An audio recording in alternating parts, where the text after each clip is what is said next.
So it looks like we're ready to get started. Thank you all so much for joining. If you have any questions as we go through this webinar, please type them into the questions box on your screen and we'll get those answered at the end.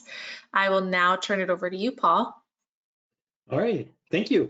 So I'm Paul Craver, Senior Safety and Training Consultant for P3 Propane Safety.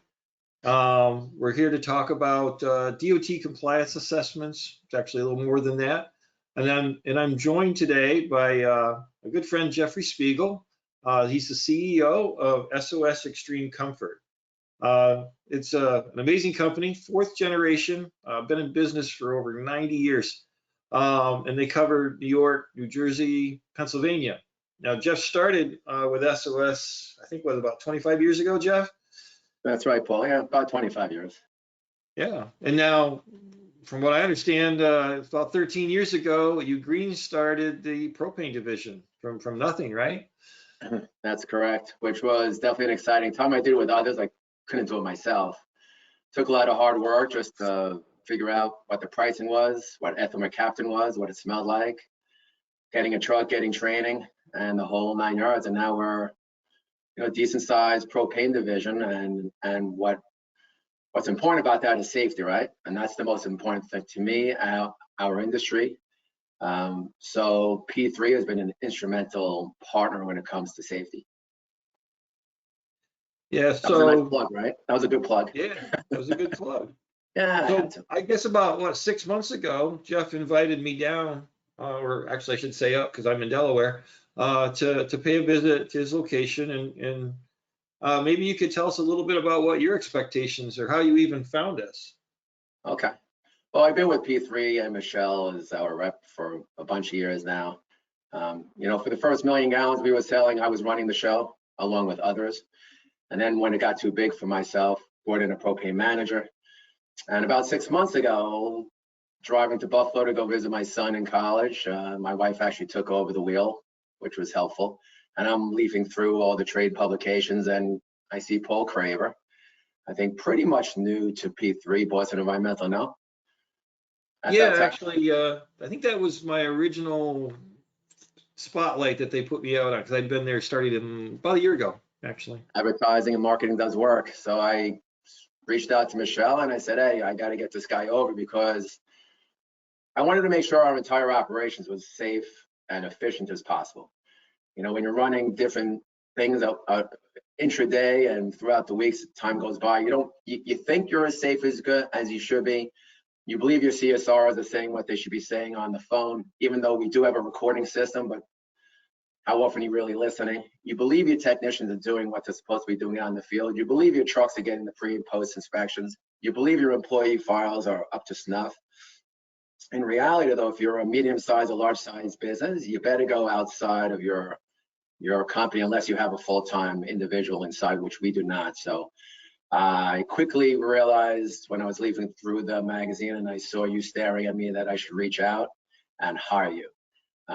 And I did, and it was wonderful. And Paul created a 5-page document for myself to the things that must be done and recommendations. And we spent about 2 days together. Paul, you drove with drivers, technicians, sat down with my manager, sat down with myself, and obviously we had dinner in between those 2 days because that's vital. Yeah, I think fondly of that dinner. That was good. So yeah, that's kind of it in a nutshell. But you know, like I said in the beginning, you know, we kind of, you know, advertise this as a DOT compliance assessment, but it's really so much more than that. You know, when I was at SOS Xtreme, you know, we did spend a lot of time talking DOT, you know, training records, DQ files. How did that, you know, when we started talking about your driver qualification files, you know, as I recall, I think we discovered that there was some room for improvement. And we made some suggestions, which I think you've been pleased with. So Paul, you're being politically correct there and very nice. Our driver files are horrible. And you recommended JJ Keller, a third-party company, to touch base with them, which I did. And we went pretty deep with JJ Keller, and now our files are all with them in the cloud, as well as our drug and alcohol testing. So that way, if we ever do get an audit by DOT, I just show them JJ Keller's website and everything's up to snuff. And they're now acting as my reminder arm to make sure what needs to get done is getting done. So I do appreciate it. Yeah, and you're welcome. I've worked with them for many years, and I find that they work really well complementing what P3 does for you, right? You know, we do a lot of leak check information, safety inspections, meter creep tests, bulk plant inspections. I mean, the list goes on, but you know, that's not our wheelhouse. Driver qualification files aren't there.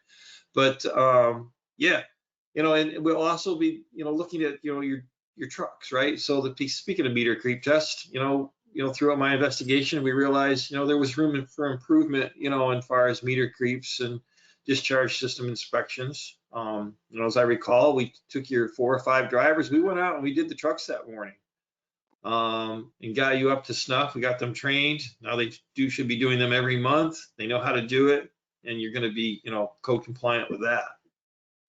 And I think it's important, you know, if employees or just humans in general know that they can get away with something, or that no one's really watching, they're going to go and act how they want, right? So now that Paul Craver is running out with them, and our manager's on top of them, and I'm asking questions, and other people are asking questions, that really, I think, goes a long way and keeps everybody more in line. So I think it costs money, but I think it's vital and important to our industry, especially, you know, any hazmat industry, that you spend the money, you do the right thing, be as safe as possible, try to get the best out of your people, and we can go to sleep every night with, you know, with ease. Yep. Yeah, you know, you kind of mentioned it earlier on, it was like there's a lot going on. You know, you're running your business and you're kind of hoping that everybody's doing the right thing, but there are so many moving parts, right? You've got the DOT, you've got OSHA, you've got NFPA codes, and if you're a P3 customer, are they actually utilizing P3 to its full, you know, are they taking advantage of everything that they can do with that? Because, you know, I find, you know, I think when I was there that there was some folks that maybe didn't do leak checks, right? They didn't document them utilizing P3. So we held training on that. As I recall, we went through, like, make sure you had a HAZMAT plan and that the fire extinguishers were properly placed, inspected, and that your bulk plants were secure. You know, when a lot of folks, you know, they'll just drive off and leave your bulk plant unlocked, right? So we're going to want to make sure that there's a process in place to make sure that everything is secure. O&M manuals, fire safety analysis. I mean, we literally leave almost no stone unturned.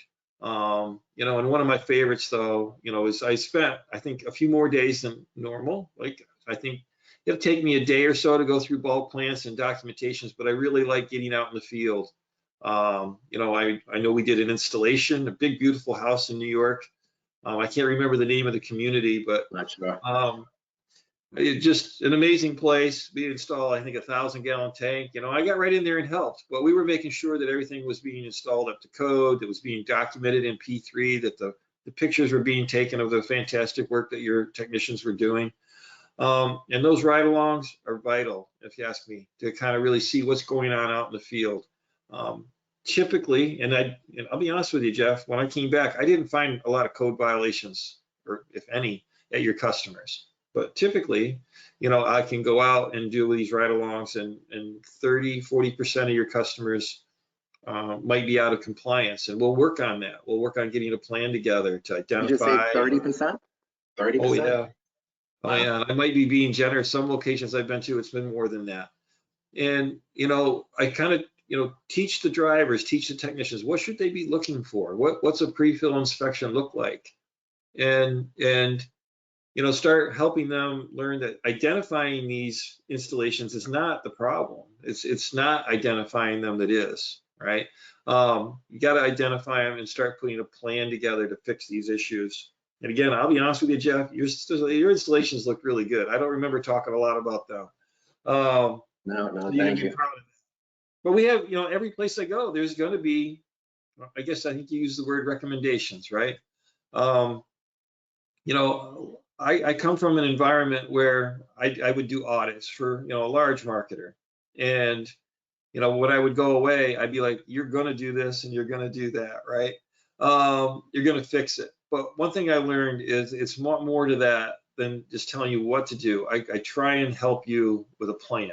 right? Like if this was Paul's Propane, here's a list of things that I would work on. I would focus on whether it's, give JJ Keller a call. They're going to solve your problem, right? Or, let's teach your folks how to identify these problems, and then I'll work with the manager in creating or formulating a plan to resolve them. I think that's probably for me the most critical part, is when we walk away, I'm not just telling you what's wrong. I'm literally trying to tell you how to fix it. I meant all of the above. Yep. So I don't have a lot more to add, Jeff, unless you do. Well, I told you before I wanted to talk about the Chevron case, 40 years got overturned. I'd love to talk about that one, but that's political, I suppose. But great for our industry, very excited about that. And that, I believe, is going to really spearhead a great future for this industry, which I'm excited for, Let's bring a cold winter. Let's bring a cold winter, and everybody be safe, do the right thing out there. Don't be lazy. Don't just have a piece of paper with items on it. Do the hard work. We don't want any negative news out there, only positive. And let's go out there and be safe and make money, right?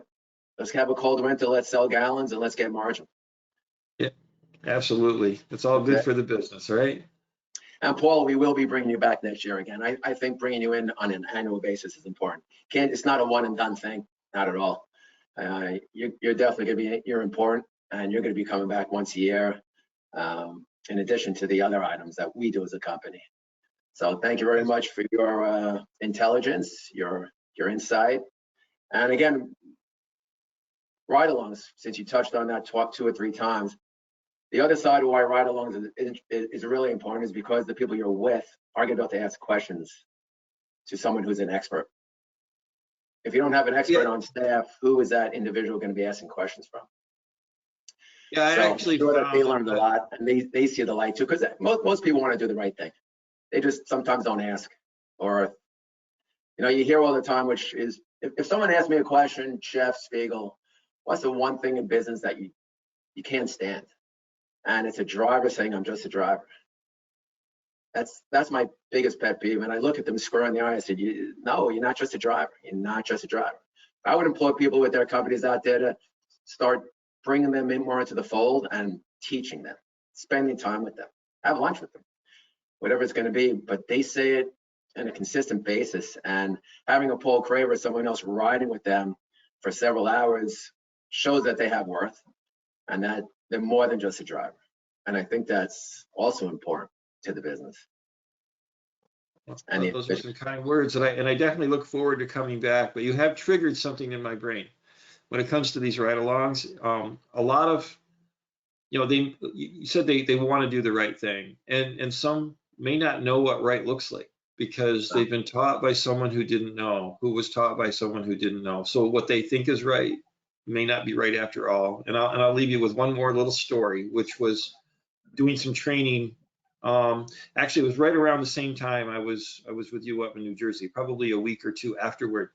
And I was doing some leak check training when I discovered that the 6 technicians who didn't want me to be there because they felt like they knew everything already, weren't doing leak checks properly. So, they were all taught by someone, who taught them how to do it. But in 6 years, as long as 6 years, some weren't doing them properly. And we were able to get to the root of that, problem and get them properly trained so that these things were 100% accurate. And I felt good when I left there that was a good day, right? That we actually were able to help them. And now the vast majority of those 6 call me on a regular basis when they have issues. So I built a relationship with them, which allows that my ability to help them, and they feel good about it. They trust me. And and I've developed several of those relationships just from ride-alongs too. So it's really good. And I'm glad I'll be coming back, Jeff. There's nothing better than one-on-ones. Nothing better than one-on-ones. So I agree. Thanks for having me on this show. I hope some people learned a few things, and I'll see everybody at the conventions and around town. Thanks again, Jeff. Awesome. Thank you, guys. All right. Bye now.